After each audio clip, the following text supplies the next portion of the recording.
Hello viewers, আসসালামু আলাইকুম। কেমন আছো সবাই? আশা করি তোমরা অনেক ভালো আছো। আলহামদুলিল্লাহ, আমিও অনেক ভালো আছি। চলে আসলাম নতুন একটি ক্লাস নিয়ে। আজকে আমি পড়াবো আইসিটি প্রথম অধ্যায় জেনেটিক ইঞ্জিনিয়ারিং। এটি আইসিটির খুবই গুরুত্বপূর্ণ একটি টপিকস। ক্লাসটি মনোযোগ সহকারে দেখবে। জেনেটিক ইঞ্জিনিয়ারিং কোনো জীব থেকে নির্দিষ্ট জিন বহনকারী ডিএনএ ভিন্ন একটি জীবে স্থানান্তর করার কৌশলকে জেনেটিক ইঞ্জিনিয়ারিং বলে। একটি জীব থেকে অন্য একটি জীবে ডিএনএ প্রবেশ করানোকে জেনেটিক ইঞ্জিনিয়ারিং বলে। এটি ভাইরাস ধ্বংস করা, ইনসুলিন তৈরি করা, উদ্ভিদ প্রাণীর ফলন বৃদ্ধি করা, হরমোন তৈরি ইত্যাদি কাজে ব্যবহার করা হয়। তাহলে আমরা বুঝতেই পারছি জেনেটিক ইঞ্জিনিয়ারিংয়ের গুরুত্ব অপরিসীম। এটি বর্তমান বিশ্বে বিভিন্ন ক্ষেত্রে ব্যবহার করা হচ্ছে।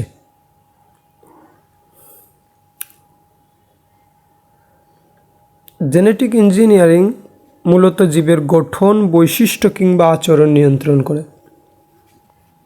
কি নিয়ন্ত্রণ করে? জীবের গঠন, জীবের বৈশিষ্ট্য এবং আচরণ।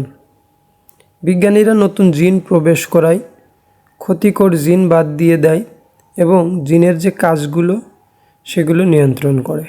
এই জেনেটিক ইঞ্জিনিয়ারিংয়ের মাধ্যমে বিজ্ঞানীরা কি করে? নতুন একটা জিন অন্য একটি জীব থেকে আরেকটি জীবের মধ্যে প্রবেশ করে একটা জিন, এবং যে সকল জিন ক্ষতিকর সে সকল ক্ষতিকর জিনগুলোকে বাদ দিয়ে দেয় এবং জিনের কাজগুলোকে নিয়ন্ত্রণ করে।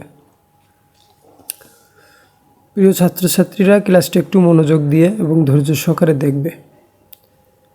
চিকিৎসা ক্ষেত্রে জেনেটিক ইঞ্জিনিয়ারিং যে কাজগুলো করে,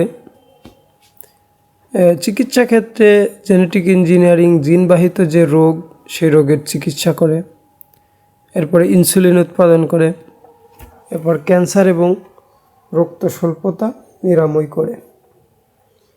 চিকিৎসা ক্ষেত্রে জিনবাহিত রোগের চিকিৎসা করে, ইনসুলিন উৎপাদন করে, ক্যান্সার এবং রক্ত স্বল্পতা নিরাময় করে। ঠিক আছে? চিকিৎসা ক্ষেত্রে জেনেটিক ইঞ্জিনিয়ারিং যে কাজগুলো করে সেটি হচ্ছে জিনবাহিত রোগের চিকিৎসা করে, ইনসুলিন উৎপাদন করে এবং ক্যান্সার এবং রক্ত স্বল্পতা নিরাময় করে। জেনেটিক ইঞ্জিনিয়ারিং কৃষিক্ষেত্রে ব্যাপক আকারে ব্যবহার করা হচ্ছে। জিএম ফসল তৈরি। জিএম বলতে জেনেটিক্যালি মডিফাইড অর্গানিজম, অর্থাৎ জিএম ফসল তৈরিতে ব্যবহার করা হয়। জিএম ফসল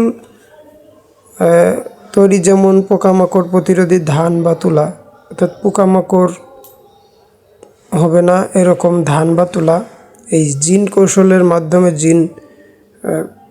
মাধ্যমে উৎপাদন করা হচ্ছে। এরপরে ফসলের উৎপাদন বাড়ানো কাজেও ব্যবহার করা হচ্ছে। এরপর ফসলের পুষ্টিমান বৃদ্ধির কাজেও জেনেটিক ইঞ্জিনিয়ারিং ব্যবহার করা হচ্ছে। প্রিয় ছাত্রছাত্রী, ক্লাসটি অত্যন্ত মনোযোগ দিয়ে দেখবে। প্রাণী জগতে জেনেটিক ইঞ্জিনিয়ারিং এর ব্যবহার। প্রাণী জগতেও জেনেটিক ইঞ্জিনিয়ারিংয়ের প্রয়োগ করা হচ্ছে। যেমন উচ্চ মাংস উৎপাদনকারী পশু উৎপাদন করা হচ্ছে। জেনেটিক ইঞ্জিনিয়ারিংয়ের মাধ্যমে দুধের পরিমাণ বৃদ্ধি করা হচ্ছে। ল্যাবরেটরিতে রোগ প্রতিরোধ মডেল তৈরি করা হচ্ছে। অর্থাৎ প্রাণী সম্পদ উন্নয়নের ক্ষেত্রেও এই জেনেটিক ইঞ্জিনিয়ারিংয়ের ব্যাপক ব্যবহার লক্ষ্য করা যায়। আমরা যে এখন বর্তমান বিশ্বে যে মোটা তাজা গরু ছাগল দেখি, এগুলো জেনেটিক ইঞ্জিনিয়ারিংয়ের কল্যাণেই সম্ভব হয়েছে। যাই হোক, জেনেটিক ইঞ্জিনিয়ারিংয়ের কিছু ক্ষতিকর দিকও আছে।